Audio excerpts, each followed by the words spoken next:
नमस्कार दोस्तों, SR group passion education में आप सभी का स्वागत है। तो मित्रों, राजस्थान जीके के अपने टॉपिक चल रहे हैं और आप सभी ने जितने भी पीछे के वीडियो अपलोड किए हैं वो देख लिए होंगे। तो ये देखिए, आपका जो रीट मेन एग्ज़ाम है उसका पैटर्न है, किस प्रकार से पेपर होगा। परीक्षा 300 अंकों की होगी और परीक्षा के लिए एक प्रश्न पत्र होगा आपका, एक ही पेपर होगा। प्रश्न पत्र की समय अवधि की बात करें तो आपको 2.5 घंटे मिलेंगे और कुल 150 प्रश्न होंगे। इसमें समस्त प्रश्न हैं जितने भी वो बहुविकल्पी होंगे, यानी वस्तुनिष्ठ प्रश्न होंगे। 4 ऑप्शन आपको दिए हुए मिलेंगे उसमें, और नकारात्मक अंकन भी होगा मित्रों। नेगेटिव मार्किंग रखी जाएगी अगर आपने गलत उत्तर दिया है या कहीं पर एक ही क्वेश्चन में 2 गोले करती हैं तो भी आपका नकारात्मक अंकन होगा। जो सही क्वेश्चन है उसमें से 1/3 भाग काटा जाएगा। तो ये तो परीक्षा का पैटर्न रहेगा आपके लिए। सीधी भर्ती होगी ये मेन एग्ज़ाम। और ये जो है आपके अध्यापक लेवल द्वितीय कक्षा 6 से 8 तक के लिए विवरण दिया गया है सिलेबस का। इसमें शुरुआती पॉइंट दे रखा है, वो दे रखा है आपका राजस्थान का भौगोलिक, ऐतिहासिक और सांस्कृतिक ज्ञान। राजस्थानी भाषा आएगी इसमें, भूगोल से संबंधित टॉपिक होंगे। ये 80 अंक के क्वेश्चन आएंगे मित्रों इसमें। ये टॉपिक हैं, सिलेबस आप सभी के पास में होगा, देख लिया होगा आपने अच्छे से। और इसी में इतिहास एवं संस्कृति से जुड़े हुए टॉपिक हैं और राजस्थानी भाषा जोड़ी गई है मित्रों। इस पर भी फोकस रहेगा आपका विशेष तौर से, क्योंकि क्वेश्चन निश्चित तौर पर पूछे जाएंगे राजस्थानी भाषा जोड़ी है तो। और ये अपने टॉपिक चल रहे थे। दूसरा पॉइंट अपन ने सर्वप्रथम लिया था इसमें, राजस्थान का सामान्य ज्ञान, शैक्षिक परिदृश्य, निःशुल्क एवं अनिवार्य बाल शिक्षा का अधिकार अधिनियम और सामयिक विषय। और इसमें राजस्थान का जो सामान्य ज्ञान है इसके ये कंप्लीट, जितने भी टॉपिक दे रखे हैं ये कंप्लीट हो चुके हैं अपने, सभी ने देख लिया होगा। और जो ये जन कल्याणकारी योजनाएं हैं, राजनीतिक एवं प्रशासनिक व्यवस्था है इसकी, और जो राज्य सरकार की फ्लैगशिप योजनाएं हैं, इनमें मित्रों जो करंट में चेंज होगा, यानी जब आपकी एग्ज़ाम होगी उससे 1 महीने पहले ये टॉपिक दोबारा से आपको करवाए जाएंगे, क्योंकि करंट से संबंधित जो भी जानकारी है वो भी करवानी आवश्यक है। और प्रमुख खिलाड़ी हैं उनको भी देख लेंगे दोबारा से। तो जो भी न्यू अपडेट होगा वो आपको टॉपिक दोबारा करवा दिए जाएंगे। बाकी आपको पढ़ना ही है। फ्लैगशिप योजनाएं जो अभी करवाई हैं वो भी देख लेना आप, इम्पोर्टेंट हैं सभी के लिए। जन कल्याणकारी योजनाएं नया टॉपिक जोड़ा है तो इसको भी अच्छे से देखेंगे आप। तो ये आपका सिलेबस है। और इसमें देखिए, शैक्षिक परिदृश्य आज अपन शुरू करने जा रहे हैं। शैक्षिक परिदृश्य, शैक्षिक यानी शिक्षा से जुड़ा हुआ, और परिदृश्य यानी उसके चारों ओर का जैसा भी माहौल है, किन किन नवाचारों का प्रयोग किया जाएगा, राष्ट्रीय शिक्षा नीति क्या है, और जो विद्यार्थियों के लिए कल्याणकारी योजनाएं हैं, पुरस्कार हैं, विद्यालय का प्रबंधन किस प्रकार का है, ये सब कुछ इस शैक्षिक परिदृश्य के अंतर्गत हम देखने वाले हैं। और इसमें पहला टॉपिक शुरू करते हैं मित्रों आज, शिक्षण अधिगम के नवाचार। शिक्षण अधिगम के नवाचार कितने प्रकार के होते हैं, क्या क्या उद्देश्य हैं इसके, क्या विशेषताएं हैं, कितने प्रकार हैं, तो सब कुछ देखने वाले हैं। और वीडियो को अंत तक देखें मित्रों, जिससे टॉपिक आपका अच्छे से क्लियर हो सके। बीच में से जैसे कई विद्यार्थी क्या करते हैं, बीच में से कहीं से भी शुरू कर लिया, वीडियो को देख लिया, उससे कोई मतलब नहीं रहता है मित्रों। उससे अच्छा तो है कि आप अपनी बुक से पढ़ें, वीडियो को देखें ही नहीं फिर, या तो पूरा टॉपिक देखें एंड तक।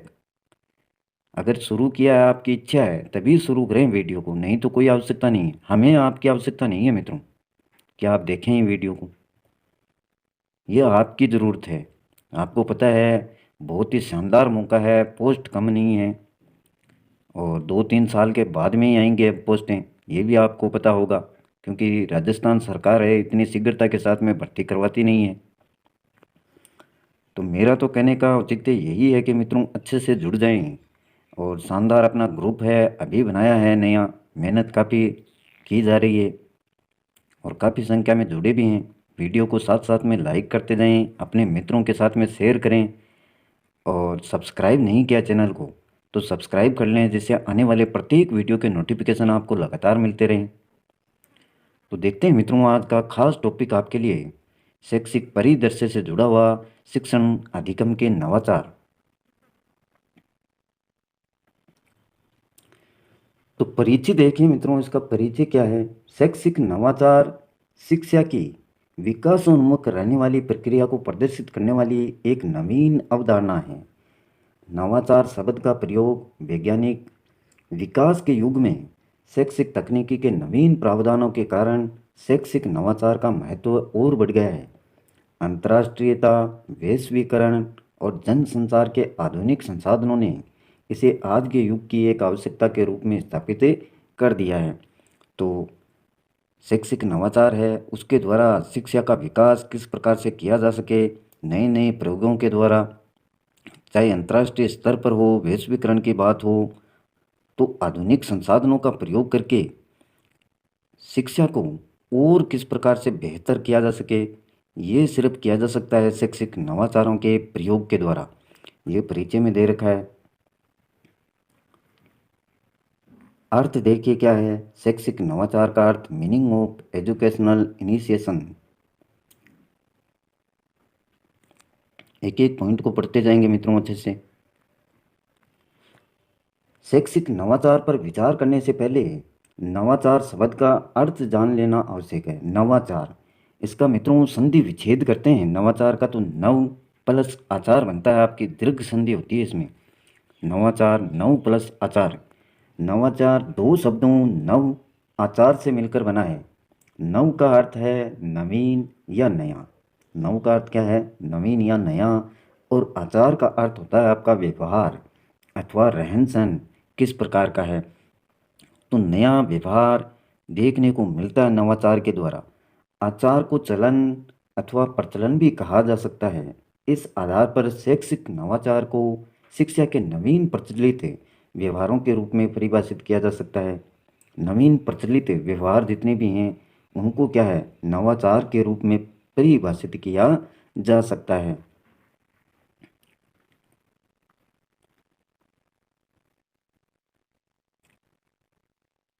नेक्स्ट देखिए क्या दे रखा है। शिक्षा के उक्त प्रचलित व्यवहारों के अंतर्गत उन सभी नवीन अवधारणाओं, विचारों, विधियों, सिद्धांतों, प्रयोगों और सूचनाओं को सम्मिलित किया जा सकता है जो शिक्षाविदों के आधुनिकतम चिंतन के परिणाम स्वरूप उत्पन्न हुई हैं।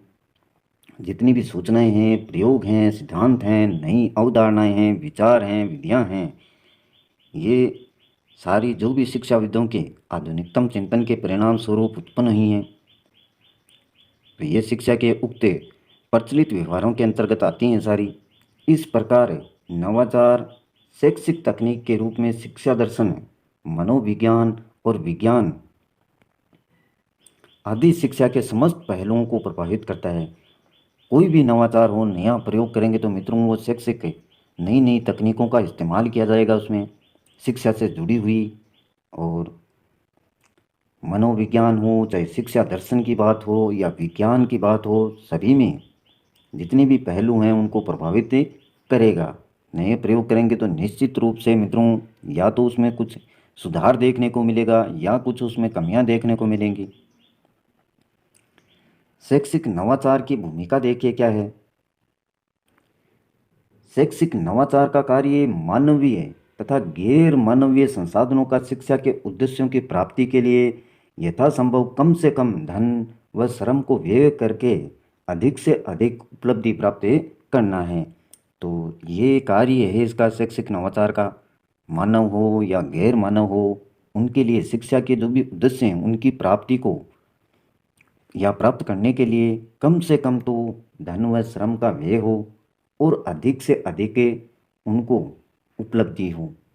अतः प्रबंध का कार्य भी एक शैक्षिक कार्य ही कहा जाएगा। प्रबंध का मतलब होता है व्यवस्था करना, तो ये व्यवस्था करना भी एक शैक्षिक कार्य ही कहा जाएगा। जब वह पूरे विद्यालय की शिक्षा की व्यवस्था करता है तो शैक्षिक नवाचारों को विद्यालय में प्रविष्ट कराने का भी उसका कुछ न कुछ दायित्व अवश्य बनता है। और यहाँ पर प्रबंध का कुछ न कुछ दायित्व इसलिए कहा है कि शैक्षिक नवाचारों का सैद्धांतिक पक्ष शिक्षकों एवं शिक्षाविदों के कार्य क्षेत्र में आता है। जो भी शिक्षक हैं या वहाँ के विद्यालय के शिक्षाविद हैं, शिक्षा को जानते हैं, तो ये शिक्षक नवाचारों का प्रयोग कर सकते हैं, उनके कार्य क्षेत्र में ये आता है। किंतु उन्हें विद्यालय में लागू करने और प्रचलित करने में प्रबंध का पर्याप्त योगदान रहता है। प्रबंध यानी व्यवस्था का, या जो भी प्रबंधक हैं, व्यवस्था करने वाले हैं, उनका योगदान इसमें काफ़ी रहता है कि विद्यालय में कब लागू करना है, कब इनको प्रचलित करना है। किसी शैक्षिक नवाचार को विद्यालय में लागू करना है या नहीं, यदि करना है तो किस सीमा तक लागू करना है और किस प्रकार लागू करना है, आदि बातों से संबंधित अनेक प्रश्नों का उत्तर खोजने में प्रबंधकों की विशेष भूमिका रहती है। प्रबंधक होते हैं आपके व्यवस्था करने वाले। तो विद्यालय में इन शैक्षिक नवाचारों को कब लागू करना है और लागू या करना है या नहीं करना है, किस सीमा तक लागू करना है, ये जितने भी प्रश्न हों, इनका उत्तर पहले ही प्रबंधकों के द्वारा खोज लिया जाता है मित्रों, तभी लागू किया जाता है। ऐसे नहीं कि कोई शैक्षिक नवाचार लाया गया और उसको लागू कर दिया गया, ऐसा नहीं होता है। पहले उसके जितने भी ये प्रश्न हैं कि क्या इसका इफेक्ट रहने वाला है, क्या प्रभाव पड़ने वाला है, हालांकि कुछ कमियां बाद में उजागर हो सकती हैं, लेकिन पहले पूरा निष्कर्ष उसका निकाला जाता है। यह सत्य है कि इस कार्य का उत्तरदायित्व बहुत कुछ प्रधानाचार्य और शिक्षकों पर ही होता है, यानी मुख्य भूमिका इनकी रहती है एक प्रधानाचार्य और शिक्षकों की। किंतु यदि इसमें प्रबंध तंत्र का सहयोग और समर्थन है उनके साथ हो तो शैक्षिक उन्नयन की दृष्टि से बहुत उत्तम होता है। कभी कभी कुछ राजनीतिक, सामाजिक तथा आर्थिक कठिनाइयाँ ऐसी आ जाती हैं जिनके कारण प्रबंध इन्हें विद्यालय में प्रचलित करने में रुचि नहीं लेते अथवा संकोच करते हैं, जिससे शिक्षकों के सामने भी समस्या उत्पन्न हो जाती है। ऐसी स्थिति में प्रबंधकों, प्रधानाचार्य तथा शिक्षकों को मिलकर कोई समुचित हल निकालना चाहिए।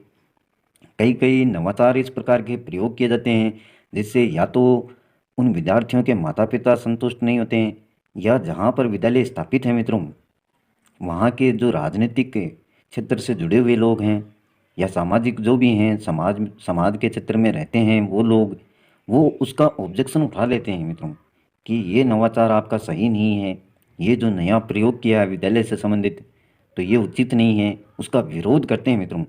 तो ये समस्याएं देखने को मिलती हैं। प्रबंधक जो भी व्यवस्था करने वाले हैं या प्रधानाचार्य हैं या शिक्षकों की बात की जाए तो अनेक प्रकार की समस्याएं उनके सामने आती हैं।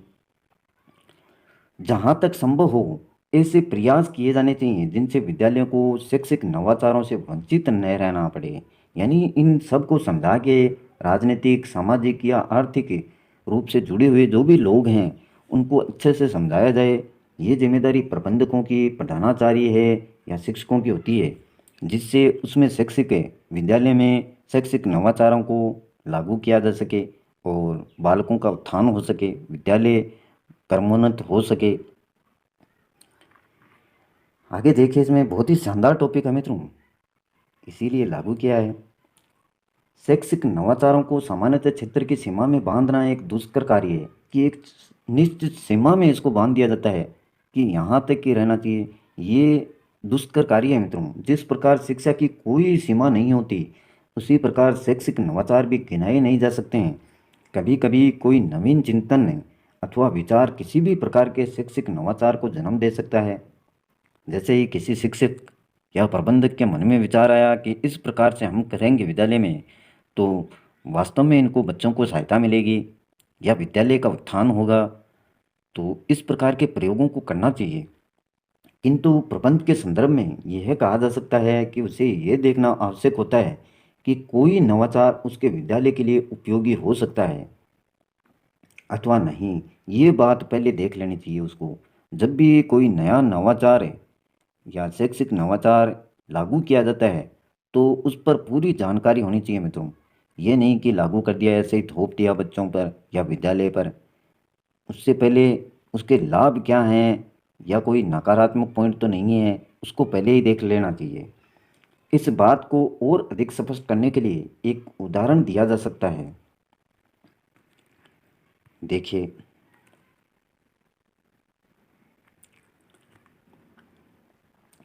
शैक्षिक नवाचार के क्षेत्र में अनेक अनुसंधान होते रहते हैं। अनुसंधान का मतलब होता है खोज। अनेक प्रकार के खोज, रिसर्च, प्रयोग होते रहते हैं। यदि ऐसा कोई अनुसंधान है उच्च शिक्षा के क्षेत्र से संबंधित हो, तो प्रबंधक है उसे अपने माध्यमिक विद्यालय में प्रचलित नहीं कर सकता है।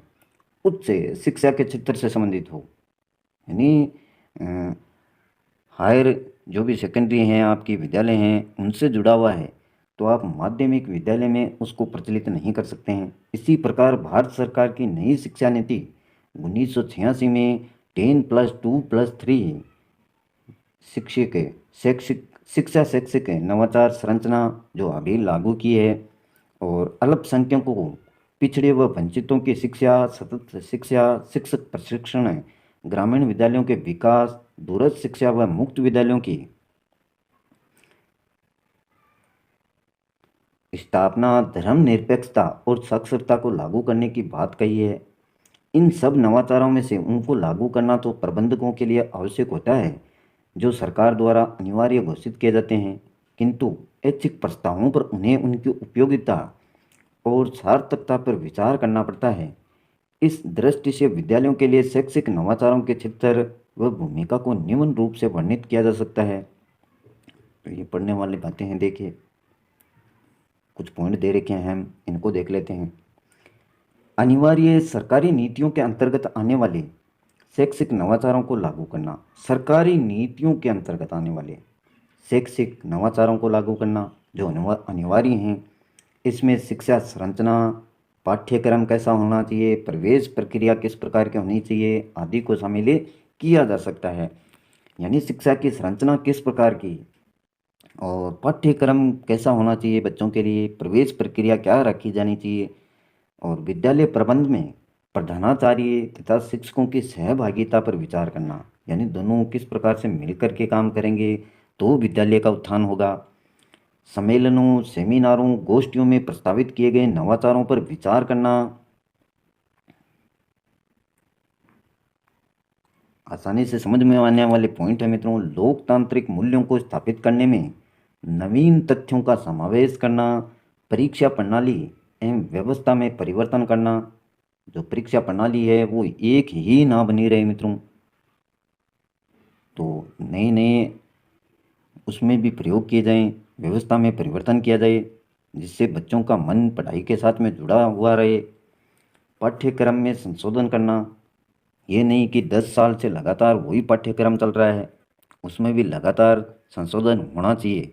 जो भी नई बातें जुड़ती हैं समय के साथ में उनको जोड़ते रहना चाहिए। नए नए व्यवसाय के पाठ्यक्रमों को लागू करना चाहिए, व्यवसाय से जुड़े हुए पाठ्यक्रमों को भी साथ में लागू करना।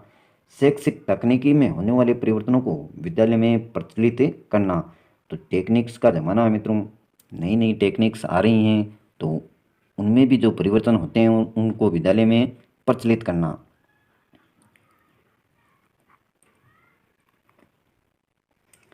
अभिकर्मित अनुदेशन, शिक्षण मशीन तथा कंप्यूटर सह अनुदेशन आदि विधियों को लागू करना। तो कंप्यूटर से संबंधित जितनी भी विधियां हैं उनको लागू करना। शिक्षण मशीन क्या है, कठोर एवं कोमल सामग्री तकनीकों को प्रोत्साहित करना। कठोर एवं कोमल सामग्री सूक्ष्म शिक्षण की व्यवस्था करना। समाज सेवा, साक्षरता अभियान एवं दूरस्थ शिक्षा का प्रबंध करना। और सूचना तकनीकी, इंफॉर्मेशन टेक्नोलॉजी का प्रयोग करना। विद्यालय के विकास के लिए नवीन भवनों, नए भवन, विभागों आदि की स्थापना पर विचार करना। ये नहीं कि पुराने भवन हों, जर्जर जर्जर पड़े हैं, जो कभी भी गिर सकते हैं। इस प्रकार के भवनों में छात्रों को ना पढ़ाया जाए, बल्कि नए जो भी भवन हैं किस प्रकार से उनको विकसित किया जा सकता है, और विभाग हैं उनको भी सुधारा जाए। राष्ट्रीय अंतर्राष्ट्रीय सद्भाव और वैश्वीकरण से संबंधित सूचनाओं तथा ज्ञान, सर्व शिक्षा अभियान, प्रौढ़ शिक्षा कार्यक्रम तथा सभी के लिए शिक्षा की योजनाएं लागू करना। अंतर्राष्ट्रीय शैक्षिक मानकों पर विचार करना, यानी अंतर्राष्ट्रीय शैक्षिक मानक जो भी बनाए गए हैं विश्व के द्वारा उन पर भी विचार करना। ये नहीं कि अपने देश के ही सिर्फ जो पुराने सिलेबस चलते आ रहे हैं उनको ही रखा जाए, जिस प्रकार से पढ़ाया जा रहा है नई नई टेक्निक्स का उपयोग किया जाए, विदेशों में किस प्रकार से पढ़ाई करवाई जा रही है उसको भी देखा जाए, वहाँ के मानक क्या हैं। निर्देशन व परामर्श की नवीन तकनीकों का समावेश करना, नई नई तकनीक और मनोरंजक शैक्षिक कार्यक्रमों का आयोजन करना। मनोरंजक है जो साथ में जो बच्चे हैं उनका दिमाग, यानी जो अपनी संस्कृति है कल्चर है उससे भी जोड़ा जाए, मनोरंजन को बढ़ावा दिया जाए, साथ साथ में उसका भी आयोजन करना जिससे दिमाग और मन उनका तंदुरुस्त रहे। नवाचार की विशेषताएं देखते हैं मित्रों। नवाचार एक ऐसा विचार है जिसे नया समझा जाता है, यानी नवाचार का मतलब ही है नया बनाना, कुछ न कुछ उसमें नया होता है। नवाचार में कोई न कोई विशेषता अवश्य पाई जाती है, बिना विशेषता के नवाचार नहीं होता है मित्रों। नवाचार प्रयासपूर्ण किया जाने वाला कार्य है, बिना प्रयास के नवाचार आप नहीं कर सकते हैं। ये अहम पॉइंट है आपके। नवाचार को समझ बूझ कर काम में लाया जाता है, इसकी उपयोगिता को ध्यान में रख कर ही ऐसा किया जाता है, यानी उपयोगी नहीं है तो उसको आप लागू नहीं कर सकते हैं। कोई भी नया प्रयोग करते हैं तो उसकी उपयोगिता को पहले देखना होता है, समझ बूझ कर उसको लागू किया जाता है। नवाचार के द्वारा परिस्थितियों में सुधार लाने का प्रयास किया जाता है। जो भी परिस्थितियाँ अभी की क्या हैं और नवाचार के प्रयोग करने के बाद में किस प्रकार से विकास होगा, डेवलपमेंट होगा, तो परिस्थितियों में सुधार लाने का प्रयास किया जाता है नवाचार के द्वारा।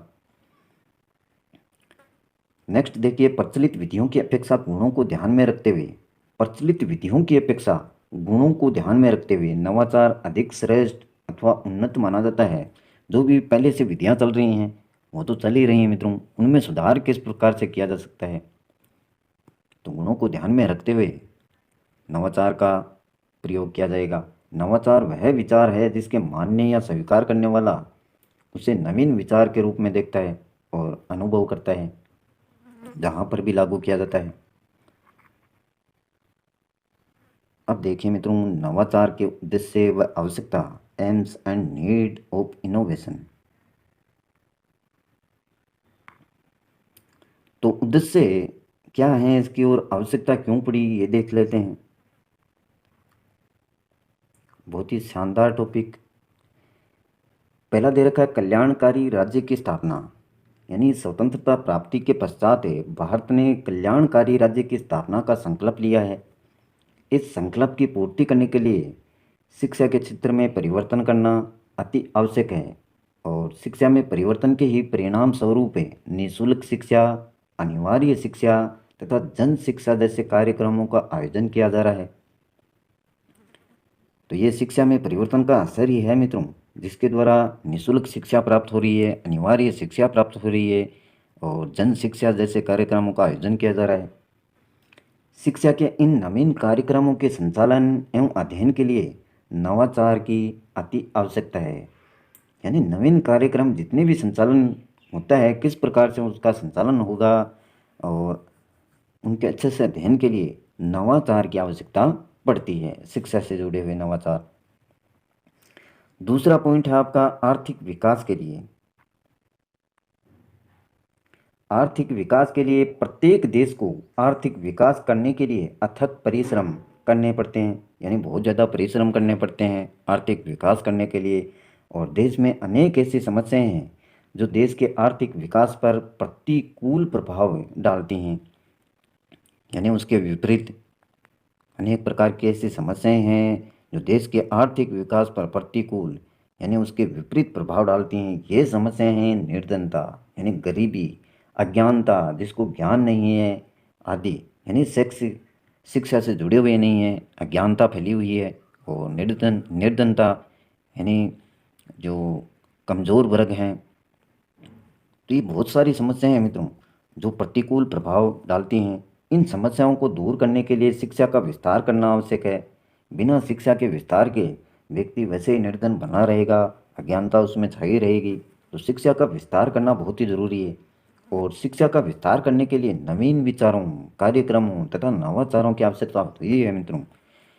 तो शिक्षा का विस्तार नवाचारों के प्रयोग से ही हो सकता है मित्रों। तो इसलिए ये देखो टॉपिक है, बहुत ही खास टॉपिक दिया गया है, इम्पोर्टेंट है। सामाजिक परिवर्तन हेतु, और आजकल तो बहुत ज़्यादा नवाचारों का प्रयोग किया जा रहा है कि शिक्षा को कैसे भी करके बढ़ाया जाए और अच्छे से टैलेंटेड बच्चों को बनाया जाए। सामाजिक परिवर्तन हेतु देखिए, समाज में दिन प्रतिदिन विभिन्न परिवर्तन हो रहे हैं। नगरीकरण, औद्योगिकरण तथा वैश्वीकरण के कारण एक नए समाज की स्थापना हो रही है। इस समाज के नियमों तथा मानदंडों में भी परिवर्तन हो रहा है और नवीन मानदंडों के अनुरूप शिक्षा में भी परिवर्तन करना आवश्यक है। शिक्षा में भी परिवर्तन करना आवश्यक है। शिक्षा में परिवर्तन करने के लिए शिक्षा में नवीन आयामों को सम्मिलित करना भी आवश्यक है। तो नए आयाम स्थापित होंगे तो जो नगरीकरण है, औद्योगिकरण है, वैश्वीकरण के कारण जो नया समाज बन रहा है, तो उसके जो भी नियम हैं, मानदंड हैं, तो उनमें परिवर्तन किया जा सकता है नए नए आयाम स्थापित करके। नेक्स्ट देखिए आपका वैज्ञानिक व तकनीकी प्रगति हेतु, वैज्ञानिक और नई नई टेक्निक्स हैं उनकी प्रगति हेतु वर्तमान युग विज्ञान का युग है। विज्ञान व तकनीकी क्षेत्र में नवीन आविष्कार व खोजें की जा रही हैं। इन नवीन आविष्कारों के कारण मानव की जीवन शैली में परिवर्तन आ गया है, जिसने शिक्षा के क्षेत्र में क्रांति ला दी है। इन वैज्ञानिक उपकरणों, रख रखाव व संचालन के लिए शिक्षा में नवीन विधियों यानी नई विधियों व पद्धतियों का समावेश करना आवश्यक है।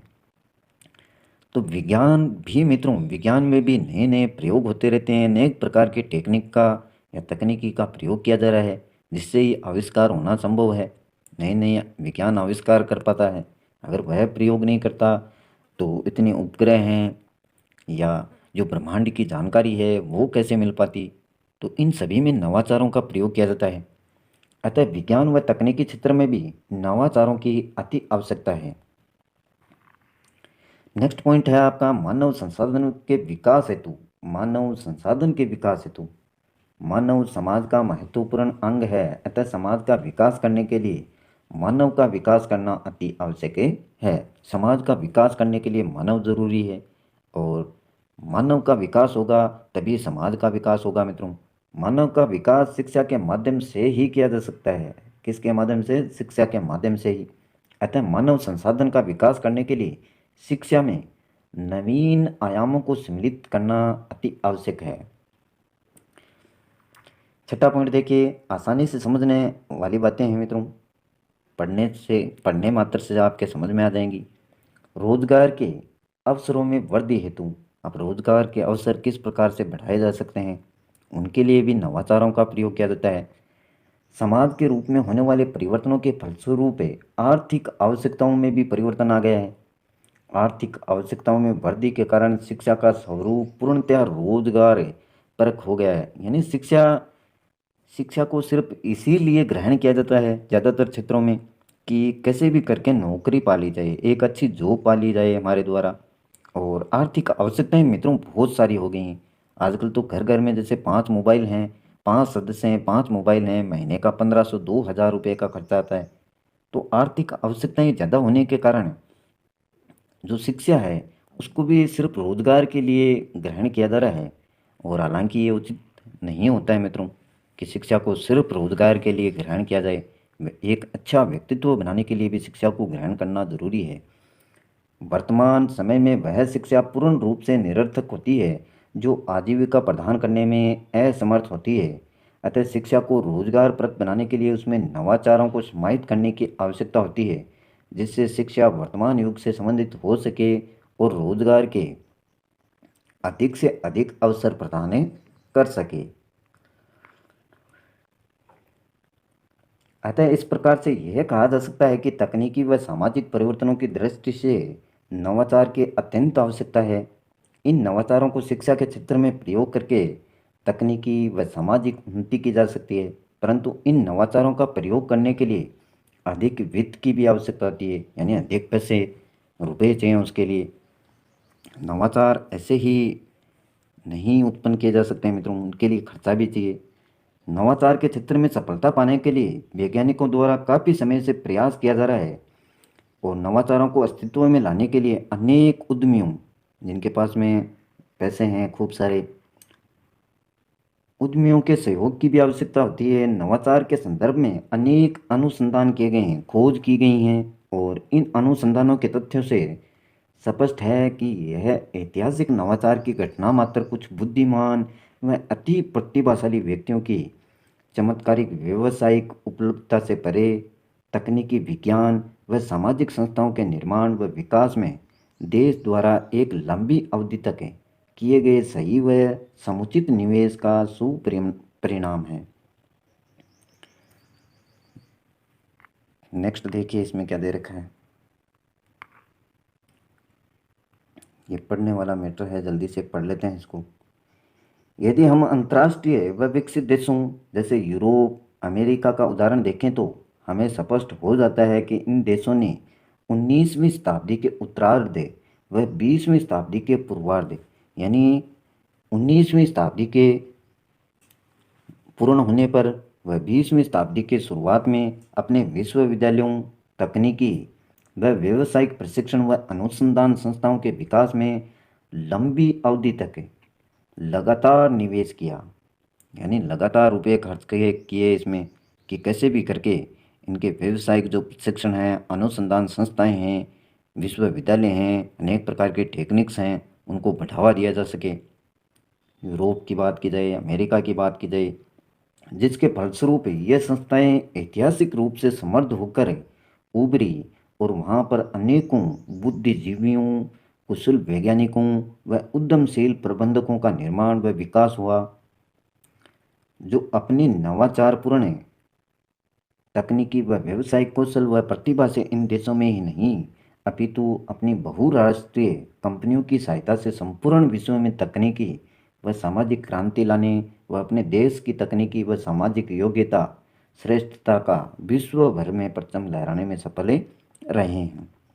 तो ये भी मित्रों नवाचार के कारण ही संभव हुआ है कि बहुत सारी कंपनियां हैं, वो व्यवसायिक कौशल हो, नई नई टेक्निक्स हो, और बुद्धिजीवी कुशल वैज्ञानिक हों, उद्यमशील प्रबंधक हों, उनका निर्माण व विकास हुआ है।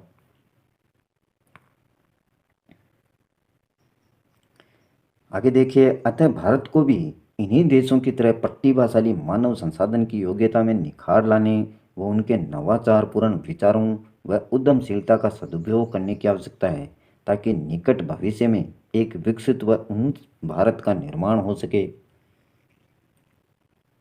तो भारत को भी इन नवाचारों का प्रयोग करना चाहिए। अतः निष्कर्ष रूप में कहा जा सकता है कि नवाचार के उद्देश्य व आवश्यकताओं को पूर्ण करने के लिए मानव संसाधनों के साथ साथ आर्थिक संसाधनों की भी आवश्यकता पड़ती है। तो मानव के द्वारा प्रयोग को लागू करना संभव ऐसे नहीं होगा मित्रों, उसके लिए आर्थिक संसाधनों की भी आवश्यकता होगी, तभी नवाचार लागू किए जा सकते हैं। उनके लिए रुपयों की भी आवश्यकता होगी, खर्चा चाहिए। और नवाचार के प्रकार देखिए, टाइप्स ऑफ इनोवेशन, कौन कौन से प्रकार हैं नवाचार के। नवाचार के प्रकार शैक्षिक लक्ष्यों को प्राप्त करने के लिए सुनियोजित रूप में नवाचार का निरंतर उपयोग नहीं हो रहा है। कुछ शिक्षा शास्त्रियों का कहना है कि भारत के विश्वविद्यालयों में सुधार कार्य अथवा परिवर्तन विद्यालय पद्धति के बाहर के दबावों पर निर्भर करता है, यानी बाहर के बहुत सारे दबाव रहते हैं, चाहे राजनीतिक हो, सामाजिक हो, या आर्थिक रूप से जुड़े हुए हो, इस हेतु से नहीं अपनाया जा रहा है। कुछ विद्वानों की तो यहाँ तक धारणा उजागर हुई है कि भारत में शैक्षिक परिवर्तन निहित स्वार्थों के कारण होता है, न कि सुनियोजित योजना के आधार पर है। यानी उसमें अपने स्वार्थ रहते हैं कि ये स्कीम लागू की जाएगी तो इतने रुपए आएंगे, इसमें से इतने हमारे द्वारा उपयोग में लिए जाएंगे, तो निजी स्वार्थ होते हैं मित्रों। इसीलिए उस नवाचार को सही प्रकार से लागू नहीं किया जा सकता है। हकीकत है ये मित्रों, और हर जगह की बात नहीं है कि हर जगह ऐसा होता हो, कहीं पर लागू भी किए जाते हैं, और वहाँ पर विद्यालय की स्थिति और बच्चों की स्थिति देखी जाए तो पूरे देश में अलग रहती है मित्रों। इस हेतु इन सभी आलोचनाओं तथा कारणों पर विचार करते हुए यह सोचना आवश्यक है कि नवाचारों को विद्यालय में प्रचलित करने के लिए सुसंगठित प्रयास, यानी सभी संगठित होकर एकजुट होकर प्रयास किए करें, किस रूप में किया जा सकता है। इसके अतिरिक्त यह भी विचारणीय विषय है कि यदि नवाचार को अपना लिया जाए तो उसका परिणाम क्या होगा। तो रिजल्ट पहले ही उसको देखना पड़ता है, हालांकि कुछ कमियां बाद में भी उजागर होती हैं, लेकिन उनको ठीक किया जा सकता है, सुधार किया जा सकता है। देखिए, पहला सामाजिक अंतःक्रियात्मक नवाचार, सोशल इंटरेक्शन इनोवेशन। सामाजिक अंतःक्रियात्मक नवाचार देखिए क्या होता है।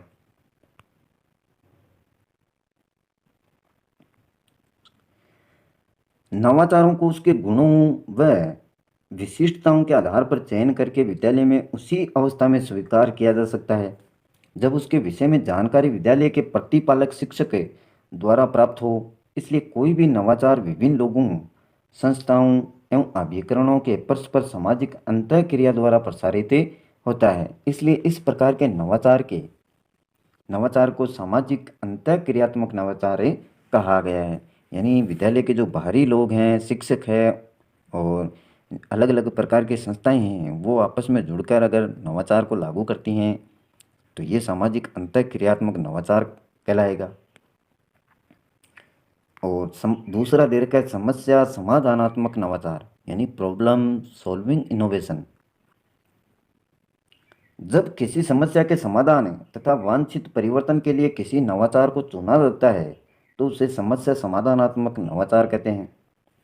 कोई भी समस्या उसका समाधान कैसे किया जा सके और उसमें वांछित परिवर्तन किस प्रकार से किया जा सके, इस नवाचार में समस्या के समाधान की ओर विशेष रूप से ध्यान दिया जाता है, समस्या के समाधान पर।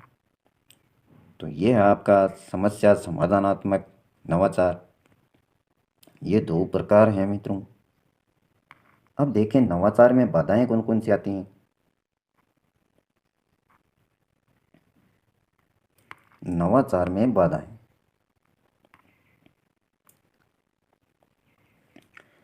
परिवर्तन युक्त वे सब साधन या माध्यम जिन्होंने व्यक्तियों के व्यवहार में नवीनता युक्त तथ्यों, मान्यताओं, विचारों का बीजारोपण करके नवीन प्रवृत्तियों की ओर उन्मुख किया है, वे क्या कहलाते हैं, नवाचार कहलाते हैं। ये नवाचार की परिभाषा है। किसी भी नवीन परिवर्तन को अपनाने एवं उसके क्रियान्वयन में अनेक समस्याओं का सामना करना पड़ता है मित्रों। इन समस्याओं एवं बाधाओं का वर्णन निम्नलिखित है। पहला दे रखा है आपका अपर्याप्त धन, यानी धन की कमी।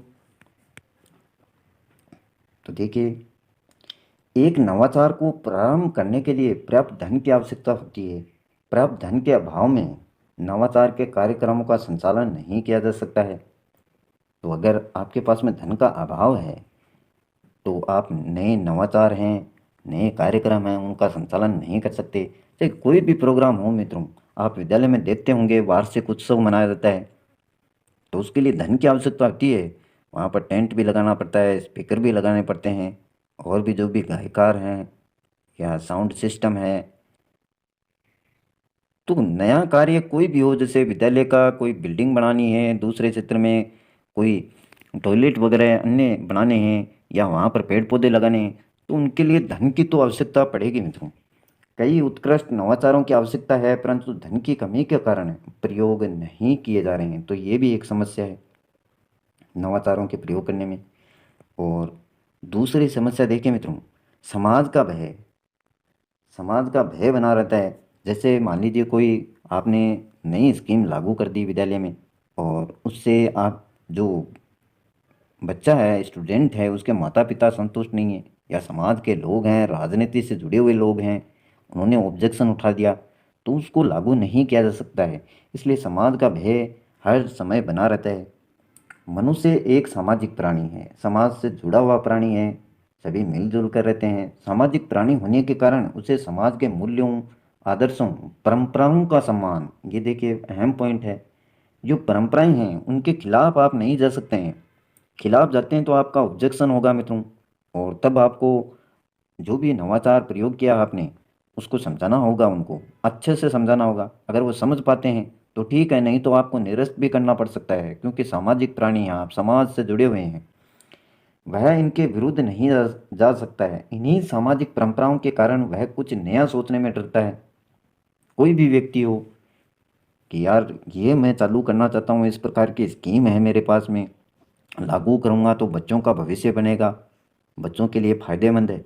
लेकिन फिर भी आपको सोचना पड़ता है कि इसको लागू तो मैं कर दूँ, लेकिन क्या ऑब्जेक्शन होगा या नहीं होगा, ये पहले आपको सोचना पड़ता है। इसलिए डर डर आपके मन में बना रहता है, जिससे नवाचारों के विकास में बाधा उत्पन्न होती है। तो ये है मित्रों समाज का भय।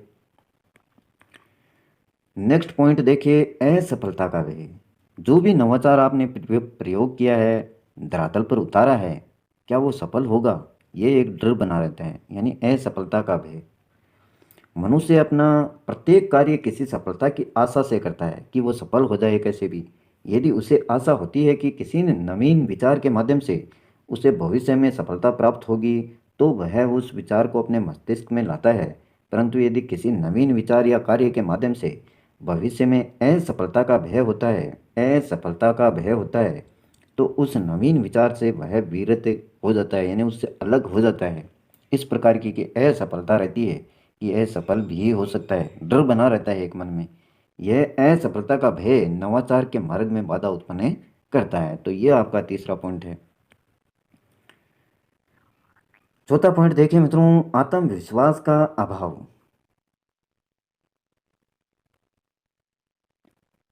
प्राय मनुष्य में इतनी योग्यता या क्षमता नहीं होती है कि वह कोई नवीन विचार अपने मस्तिष्क में ला सके। अपनी इस आत्मविश्वास की कमी के कारण भी वह नवाचारों का प्रयोग करने में असमर्थ रहता है। अगर आत्मविश्वास नहीं है खुद पर, आत्म यानी आत्मा से जुड़ा हुआ, और स्वयं का विश्वास स्वयं पर नहीं है, तो मित्रों आप नए प्रयोग, नए विचार अपने मन में नहीं लाएंगे। पांचवा पॉइंट देखिए मित्रों, उचित संगठन का अभाव। संगठन यानी जुड़ाव। किसी भी नवाचार का विकास करने के लिए उचित संगठन की आवश्यकता होती है। उचित संगठन के अभाव में नवाचार के मार्ग में अनेक कठिनाइयों का सामना करना पड़ता है।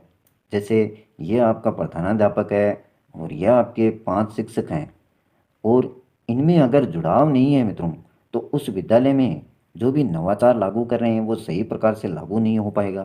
कभी प्रधानाध्यापक ऑब्जेक्शन उठा देगा, कभी इनमें से 2 शिक्षक कह देंगे कि ये तो उचित नहीं है। तो उचित संगठन बना हुआ रहना ज़रूरी है। और जो समाज के लोग हैं वो भी आपके विद्यालय के अच्छे से साथ में जुड़े हुए हों। राजनीतिक क्षेत्र से जुड़े हुए लोग हैं, वो भी इस विद्यालय के साथ में साथ देने वाले हों। तो संगठन होगा तभी नवाचार को सही प्रकार से लागू किया जा सकता है। नेक्स्ट देखिए, समय का अभाव। समय का अभाव। किसी भी नवाचार को व्यवहारिक जीवन में प्रयोग करने के लिए पर्याप्त समय की आवश्यकता होती है। जब तक किसी व्यक्ति के पास पर्याप्त समय नहीं होगा, तब तक कोई नवीन विचार उसके मस्तिष्क में उत्पन्न नहीं होगा। ये नहीं है कि मित्रों ये लो जी, ये नवाचार है, इसको लागू कर दो बस हो जाएगा, ऐसे नहीं होता है मित्रों। पूरा उसकी डिटेल आपके पास में होनी चाहिए, किस प्रकार से लागू करना है, कितने स्तर पर उसको लागू करना है, ये सारा क्रम से होना होगा, तभी वह सक्सेस होगा, अन्यथा सक्सेस नहीं होता है। नवीन विचार के उत्पन्न न होने से वह नवीन कार्यों को करने में असमर्थ होगा। अतः नवाचार के मार्ग में सबसे बड़ी कठिनाई समय का अभाव है। तो उस नवाचार को लागू करने के लिए आपके पास में क्या होना चाहिए, समय होना चाहिए। अगर समय का अभाव है तो वो आपके लिए क्या समस्या है। फिर देखिए, व्यक्तित्व संबंधी बाधाएं, प्रॉब्लम्स रिलेटेड टू पर्सनालिटी। व्यक्तित्व है मन और शरीर का गत्यात्मक संगठन होता है। इसमें व्यक्ति की आदतें, मनोवृत्तियों, रुचि, नैतिकता, क्षमता इत्यादि निहित होती हैं। इसी के आधार पर व्यक्ति अपने वातावरण एवं निहित होती हैं।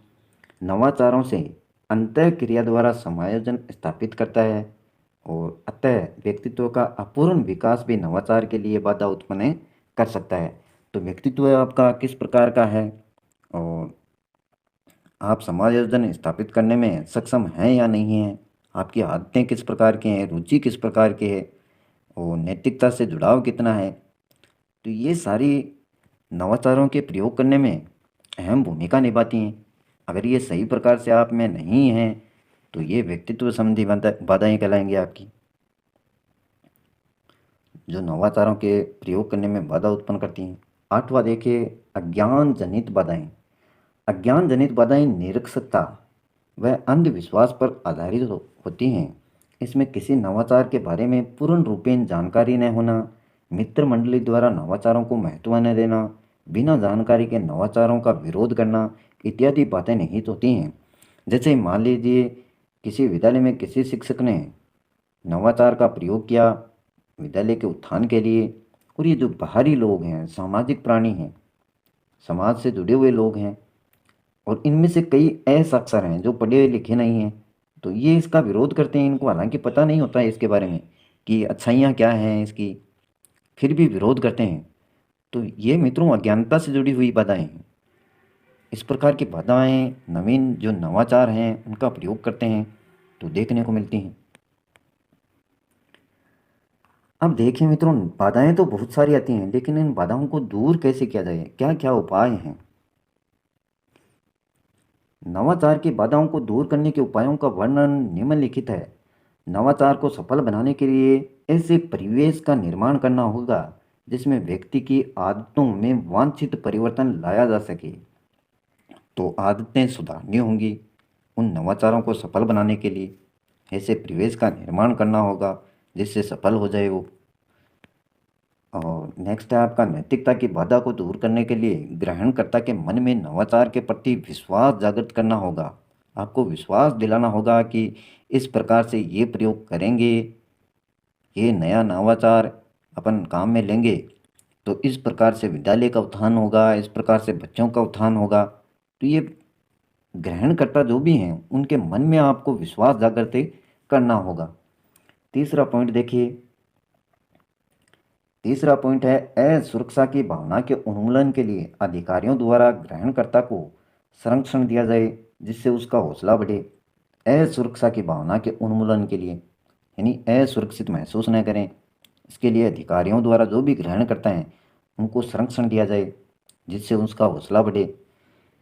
असफलता की भावना को दूर करने के लिए यह आवश्यक है कि नवाचार के प्रयोग में सुखद अनुभव करवाया जाए जिससे ग्रहणकर्ता को यह अनुभूति कराई जा सके कि वह इस कार्य में अवश्य ही क्या होगा, सफल होगा। पांचवा पॉइंट देखिए, सामाजिक भय को दूर करने के लिए यह आवश्यक है कि अधिकारियों और कार्यकर्ताओं को इस स्थिति में उसके सामने ऐसे व्यक्तियों के उदाहरण प्रस्तुत करने होंगे जिन्होंने समाज को अनुचित परंपराओं का उल्लंघन करके सफलतापूर्वक नवाचार को अपनाया है। नए नए जो भी आयाम हैं, तरीके हैं, उनको अपना कर सफलता पाई है। तो इस प्रकार के उदाहरण व्यक्तियों के आपको देने होंगे। यानी मुख्य बात यही है कि जो भी ग्रहण करता है उसके मन को आपको जीतना होगा। नवाचार के प्रति अज्ञानता को दूर करने के लिए आवश्यक है कि ग्रहणकर्ता को नवाचार की पूर्ण जानकारी दी जाए जिससे उसकी नवाचार के प्रति भ्रांति दूर हो सके। यानी उससे छुपाना कुछ भी नहीं है, जो भी उसकी अच्छाइयाँ हैं वो उसके सामने उजागर करनी होंगी। नवाचार की आवश्यकताओं को पूर्ण करने के लिए मानव संसाधनों के साथ साथ व्यक्तित्व संबंधी व सामाजिक भ्रांतियों को दूर करना अति आवश्यक है, तभी नवाचार को सफलता मिल सकती है। व्यक्तित्व संबंधी तो है ही मित्रों, साथ में सामाजिक भ्रांतियां हैं। लोग जो नवाचार है उसके विपरीत सोचते हैं, तो उस सोच को भी दूर दूर करना होगा। अब देखिए, नवाचार का शिक्षा में महत्व स्पष्ट कीजिए। शिक्षा में महत्व देखिए क्या है।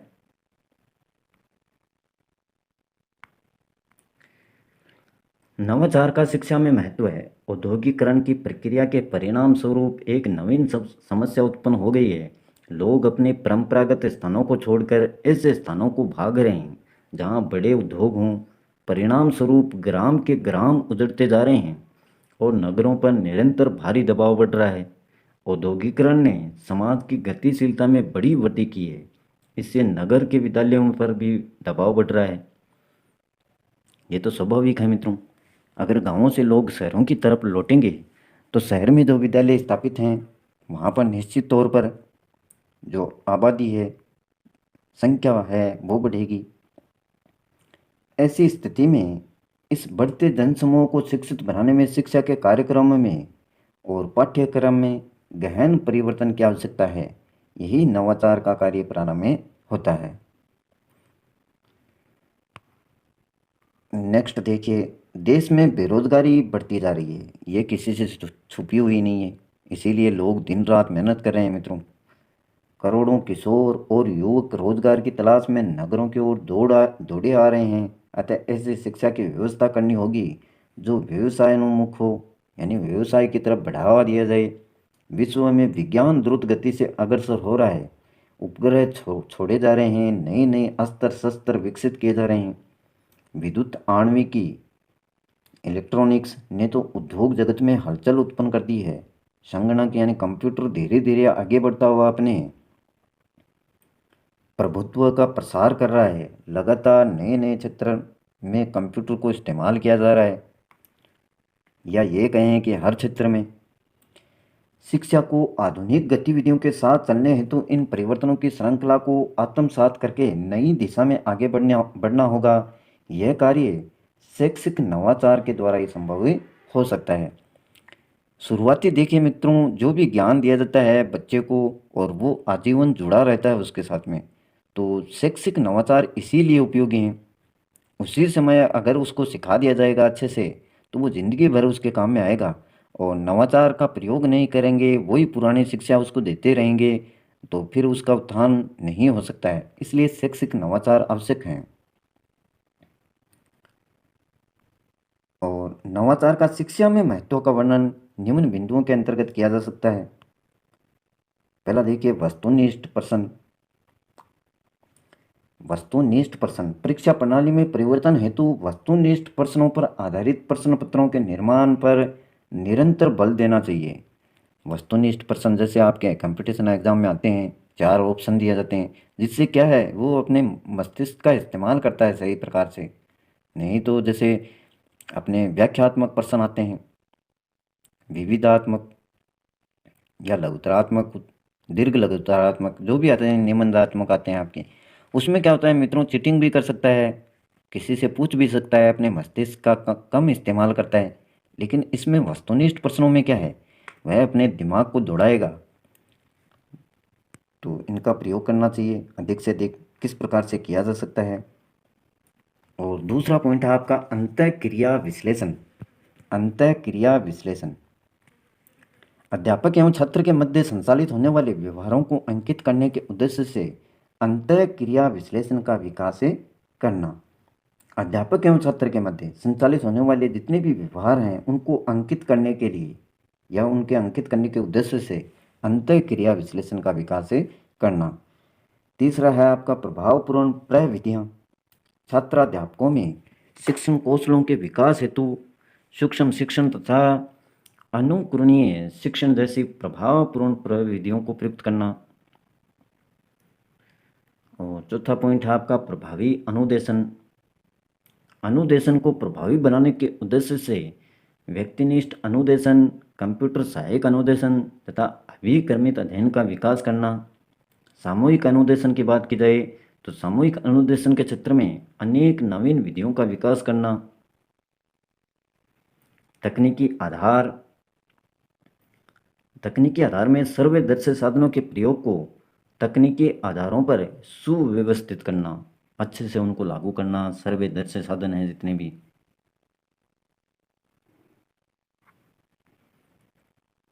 सातवां है आपका दूरदर्शन।